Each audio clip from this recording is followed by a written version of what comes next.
Hello जय हिंद नमस्कार दोस्तों, आप सभी का स्वागत है आपके अपने YouTube channel online GK free classes में। आज के इस क्लास में हम रेलवे एनटीपीसी परीक्षा 2024 के लिए जीके और जीएस के बहुत ही इंपॉर्टेंट क्वेश्चन लेकर आए हैं और ये सभी क्वेश्चन आपके रेलवे एनटीपीसी परीक्षा 2024 के लिए इंपॉर्टेंट रहेंगे, इसलिए इस क्लास को आपको कंप्लीट देखना है और इस क्लास के एंड में आपको बताना है कि आपके टोटल कितने क्वेश्चन सही होते हैं। और यदि आप इस चैनल से पहली बार जुड़े हैं तो चैनल को कर लेना सब्सक्राइब और बेल आइकन को प्रेस करना ताकि ऐसे ही शानदार क्लास का नोटिफिकेशन आपको सबसे पहले देखने को मिले। तो चलिए शुरू करते हैं आज के इस क्लास को बिना देरी के।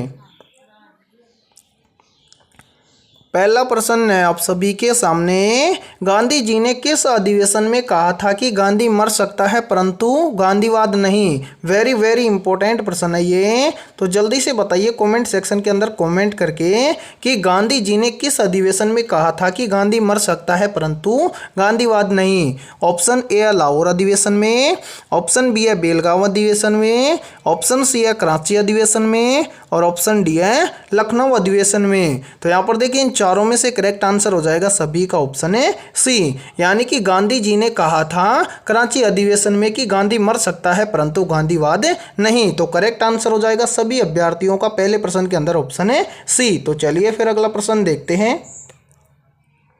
दूसरा प्रश्न है आप सभी के सामने, अकबर ने किसे कवि प्रिय की उपाधि दी थी। ऑप्शन ए है तुलसीदास को, ऑप्शन बी है बीरबल को, ऑप्शन सी है मानसिंह को और ऑप्शन डी है टोडरमल को। तो यहाँ पर देखिए इन चारों में से करेक्ट आंसर हो जाएगा सभी का ऑप्शन है बी, यानी कि अकबर ने कवि प्रिय की उपाधि दी थी बीरबल को। तो दूसरे के अंदर करेक्ट आंसर हो जाएगा सभी का ऑप्शन है बी। तो चलिए अगला प्रश्न देखते हैं।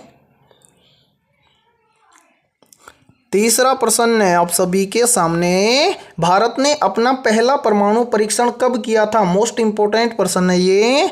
ऑप्शन ए है मई 1974 में, ऑप्शन बी है जून 1974 में, ऑप्शन सी है मई 1975 में और ऑप्शन डी है जून 1975 में। तो जल्दी से कमेंट सेक्शन के अंदर कमेंट करके बताइए कि तीसरे का करेक्ट आंसर है क्या होगा।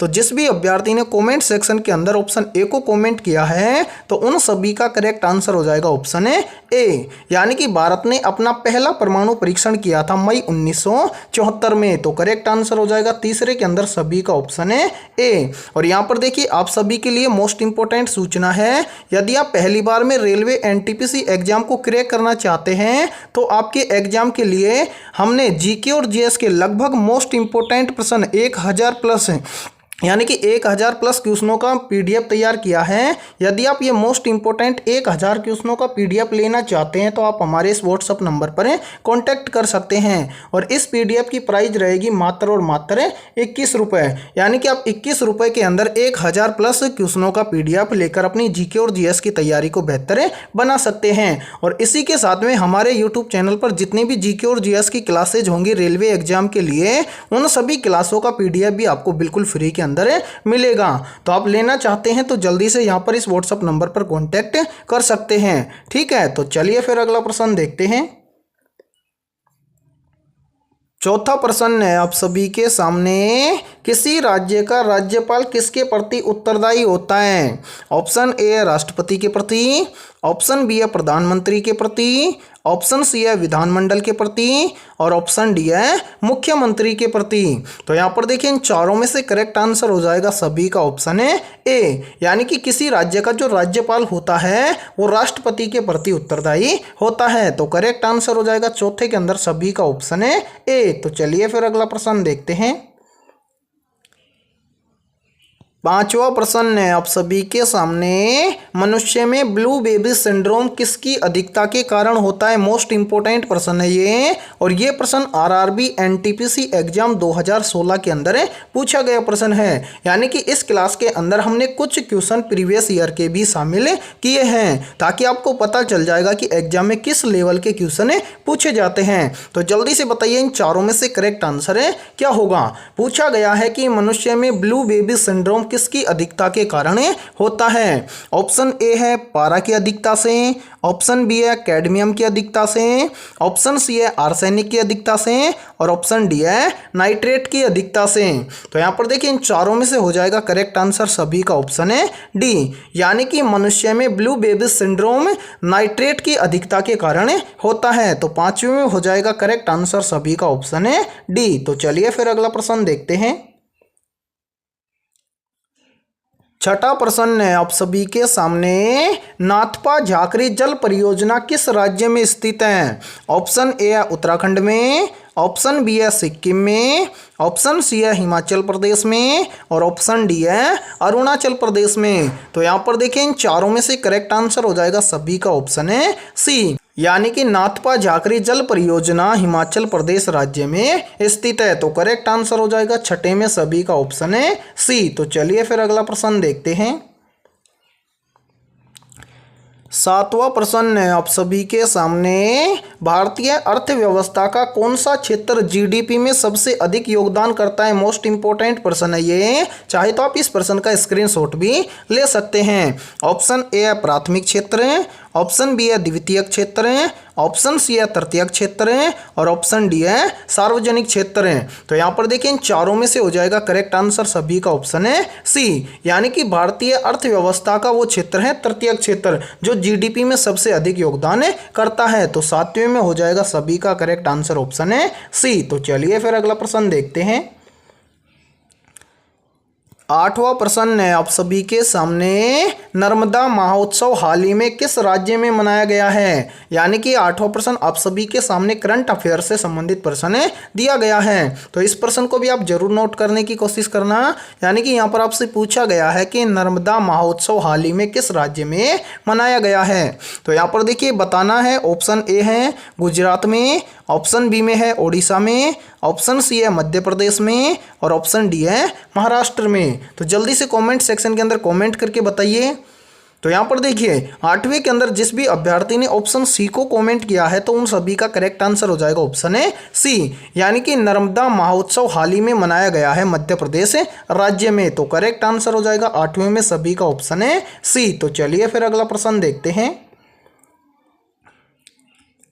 नौवां प्रश्न है आप सभी के सामने, अर्जुन पुरस्कार विजेता साई परिणीत का संबंध किस खेल से है? मोस्ट इंपोर्टेंट प्रश्न है ये, और ये प्रश्न भी आरआरबी एनटीपीसी एग्जाम 2021 के एग्जाम में पूछा गया प्रश्न है। ऑप्शन ए में दिया गया है चेस खेल, ऑप्शन बी में दिया गया है मुक्केबाजी खेल, ऑप्शन सी है बैडमिंटन खेल और ऑप्शन डी है टेबल टेनिस खेल। तो जल्दी से कमेंट सेक्शन के अंदर कमेंट करके बताइए कि 9वें प्रश्न का करेक्ट आंसर क्या होगा।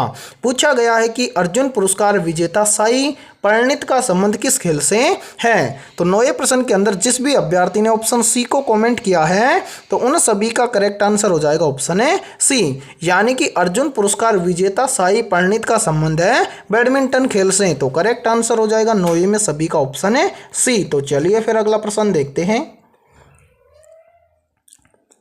10वां प्रश्न है आप सभी के सामने, सल्फ्यूरिक अम्ल बनाने की संपर्क विधि में किसका उपयोग उत्प्रेरक के रूप में किया जाता है? तो यहाँ पर देखिए आप सभी के सामने चार ऑप्शन दिए गए हैं, तो जल्दी से इन चारों में से करेक्ट आंसर को कमेंट करके बताइए। और यदि आप प्रश्न के साथ में आंसर को कमेंट करते हैं तो आपकी तैयारी का पता चल जाएगी कि आपकी तैयारी कैसी है, ठीक है। तो यहाँ पर देखिए जिस भी अभ्यर्थी ने ऑप्शन बी कमेंट किया है तो करेक्ट आंसर हो जाएगा सभी का ऑप्शन है बी, यानी कि सल्फ्यूरिक अम्ल बनाने की संपर्क विधि में उत्प्रेरक के रूप में उपयोग किया जाता है प्लेटिनम चूर्ण का, ठीक है। तो करेक्ट आंसर हो जाएगा सभी का ऑप्शन है बी। तो चलिए फिर अगला प्रश्न देखते हैं।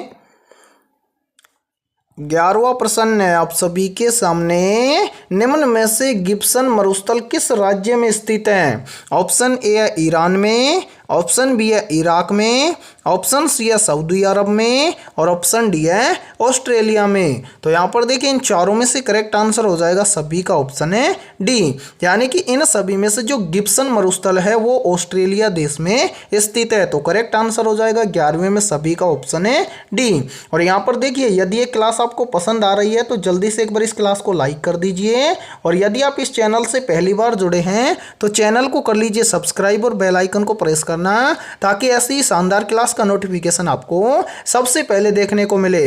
और आपके जितने भी दोस्त रेलवे एग्जाम की तैयारी कर रहे हैं तो उनके पास भी इस क्लास को ज़्यादा से ज़्यादा शेयर करें। तो चलिए फिर अगला प्रश्न देखते हैं। 12वां प्रश्न है आप सभी के सामने, भारत के किस राज्य में अर्ध सदाबहार वन पाए जाते हैं?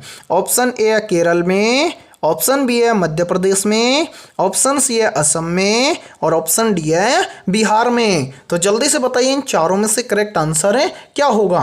तो बताइए भाई जल्दी से। पूछा गया है कि भारत के किस राज्य में अर्ध सदाबहार वन पाए जाते हैं। तो जिस भी बच्चे ने कमेंट किया है ऑप्शन सी 12वें के अंदर, तो करेक्ट आंसर हो जाएगा सभी का ऑप्शन है सी।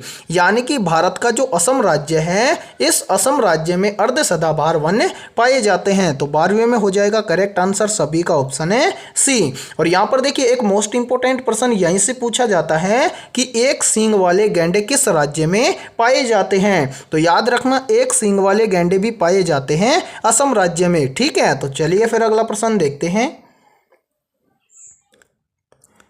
13वां प्रश्न है आप सभी के सामने, महात्मा गांधी ने किस जेल को मंदिर की संज्ञा दी थी? मोस्ट इंपोर्टेंट प्रश्न है ये।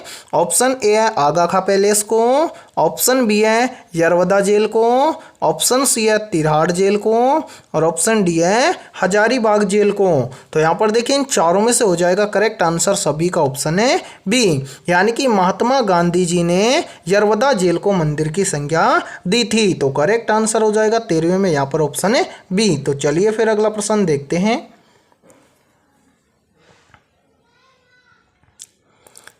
14वां प्रश्न है आप सभी के सामने, हमारे शरीर में आनुवंशिकता की इकाई को कहते हैं। या फिर देखिए इस प्रश्न को ऐसे भी बोल दिया जाता है कि हमारे शरीर में आनुवंशिकता की इकाई को क्या कहा जाता है?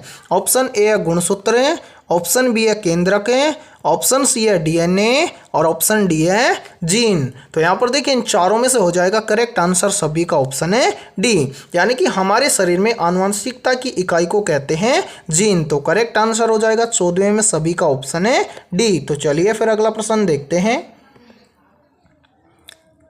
15वां प्रश्न है आप सभी के सामने, निम्नलिखित में से किसे भविष्य की धातु कहा जाता है? मोस्ट इंपोर्टेंट प्रश्न है ये। ऑप्शन ए है तांबा को, ऑप्शन बी है एल्यूमिनियम को, ऑप्शन सी है हाइड्रोजन को और ऑप्शन डी है टाइटेनियम को। तो यहाँ पर देखिए इन चारों में से हो जाएगा करेक्ट आंसर सभी का ऑप्शन है डी। यानी कि इन सभी में से भविष्य की धातु कहा जाता है टाइटेनियम को। तो 15वें के अंदर हो जाएगा करेक्ट आंसर सभी का ऑप्शन है डी। तो चलिए अगला प्रश्न देखते हैं। 16वां प्रश्न है आप सभी के सामने, एल्यूमिनियम सल्फाइड का प्रयोग किया जाता है खाली स्थान के रूप में। ऑप्शन ए है कीटनाशक के रूप में, ऑप्शन बी है फफूंदी नाशक के रूप में, ऑप्शन सी है चूहा नाशक के रूप में और ऑप्शन डी है धूमक के रूप में। तो जल्दी से बताइए इन चारों में से करेक्ट आंसर है क्या होगा? आपसे पूछा गया है कि एल्यूमिनियम फॉस्फाइड का प्रयोग किसके लिए किया जाता है या फिर किस रूप में किया जाता है? तो यहाँ पर देखिए करेक्ट आंसर हो जाएगा सभी का ऑप्शन है ए। यानी कि जो एल्यूमिनियम फॉस्फाइड होता है इसका प्रयोग किया जाता है कीटनाशक के रूप में। ठीक है, तो 16वें में हो जाएगा सभी का करेक्ट आंसर ऑप्शन है ए। तो चलिए फिर अगला प्रश्न देखते हैं। 17वां प्रश्न है आप सभी के सामने, फ्लोराइड प्रदूषण मुख्य रूप से प्रभावित करता है। ऑप्शन ए है वक्रक को, ऑप्शन बी है दांतों को, ऑप्शन सी है हृदय को और ऑप्शन डी है मस्तिष्क को। तो यहाँ पर देखिए इन चारों में से हो जाएगा करेक्ट आंसर सभी का ऑप्शन है बी। यानी कि फ्लोराइड प्रदूषण मुख्य रूप से प्रभावित करता है दांतों को। तो 17वें में हो जाएगा करेक्ट आंसर सभी का ऑप्शन है बी। तो चलिए अगला प्रश्न देखते हैं। 18वां प्रश्न है आप सभी के सामने, मंजीरा मगरमच्छ वन्य जीव अभ्यारण्य कहाँ पर स्थित है? ऑप्शन ए है तमिलनाडु में, ऑप्शन बी है ओडिशा में, ऑप्शन डी है तेलंगाना में और ऑप्शन डी है केरल में। तो जल्दी से बताइए इन चारों में से करेक्ट आंसर है क्या होगा। देखिए 18वें प्रश्न में आपसे पूछा गया है कि मंजीरा मगरमच्छ वन्य जीव अभ्यारण्य कहाँ पर स्थित है। तो यहाँ पर देखिए करेक्ट आंसर हो जाएगा सभी का ऑप्शन है सी, यानी कि मंजीरा मगरमच्छ वन्य जीव अभ्यारण्य स्थित है तेलंगाना में। तो 18वें में हो जाएगा सभी का करेक्ट आंसर ऑप्शन है सी। तो चलिए अगला प्रश्न देखते हैं। 19वां प्रश्न है आप सभी के सामने, ओखला पक्षी अभ्यारण्य कहाँ पर स्थित है। ऑप्शन ए है हिमाचल प्रदेश में, ऑप्शन बी है एनसीआर क्षेत्र में, ऑप्शन सी है हरियाणा में और ऑप्शन डी है पंजाब में। तो यहाँ पर देखिए इन चारों में से करेक्ट आंसर हो जाएगा सभी का ऑप्शन है बी, यानी कि ओखला पक्षी अभ्यारण्य स्थित है एनसीआर क्षेत्र में। तो करेक्ट आंसर हो जाएगा सभी का ऑप्शन है बी। तो चलिए फिर अगला प्रश्न देखते हैं। 20वां प्रश्न है आप सभी के सामने, चूना क्लोरीन के साथ अभिक्रिया करके क्या बनाता है। ऑप्शन ए ब्लीचिंग पाउडर है, ऑप्शन बी है बेकिंग सोडा, ऑप्शन सी है प्लास्टर ऑफ पेरिस है और ऑप्शन डी है इनमें से कोई नहीं। तो यहाँ पर देखिए इन चारों में से हो जाएगा करेक्ट आंसर सभी का ऑप्शन है ए, यानी कि चूना क्लोरीन के साथ अभिक्रिया करके ब्लीचिंग पाउडर बनाता है। तो 20वें में हो जाएगा करेक्ट आंसर सभी का ऑप्शन है ए। तो आज की इस क्लास में इतना ही। यदि ये क्लास आपको पसंद आई है तो जल्दी से एक बार इस क्लास को लाइक कर दीजिए, और यदि आप इस चैनल से पहली बार जुड़े हैं तो चैनल को कर लीजिए सब्सक्राइब और बेल आइकन को प्रेस करना, ताकि ऐसी शानदार क्लास का नोटिफिकेशन आपको सबसे पहले देखने को मिले। और देखिए आज की इस क्लास में हमने जीके और जीएस के 20 बहुत ही शानदार क्वेश्चन करवाए हैं। तो इन 20 में से आपके कितने क्वेश्चन सही होते हैं सभी को कमेंट सेक्शन के अंदर कमेंट करके बताना है। और जिन भी अभ्यर्थियों के इन 20 में से 18+ सर यानी कि 18+ % सही हुए हैं तो समझना उनकी तैयारी बेहतर है। तो फिर मिलते हैं ऐसे ही बेहतरीन क्वेश्चनों के साथ सुबह 7 बजे। और देखिए यदि आप अपनी जीके और जीएस की तैयारी को बेहतर बनाना चाहते हैं तो हमने आपके एग्जाम के लिए जीके और जीएस के लगभग 1000+ क्वेश्चनों का पीडीएफ तैयार किया है। यदि आप उस पीडीएफ को लेना चाहते हैं तो आप हमारे इस व्हाट्सएप नंबर पर कांटेक्ट कर सकते हैं 7374826893। ये हमारा व्हाट्सएप नंबर है। इस व्हाट्सएप नंबर पर आप कांटेक्ट कर सकते हैं और उस पीडीएफ को ले सकते हैं। और मेरे भाई उसकी प्राइस हमने रखी है मात्र और मात्र 21 रुपये। बहुत कम प्राइस पर आपको ये पीडीएफ देखने को मिल रहा है। और यदि आप ये पीडीएफ ले लेते हो तो आपकी जीके और जीएस की तैयारी बहुत ही स्ट्रांग हो सकती है। ठीक है, तो आप जरूर लेना इस पीडीएफ को। तो फिर मिलेंगे बेहतरीन क्वेश्चनों के साथ ऐसे ही नेक्स्ट क्लास में।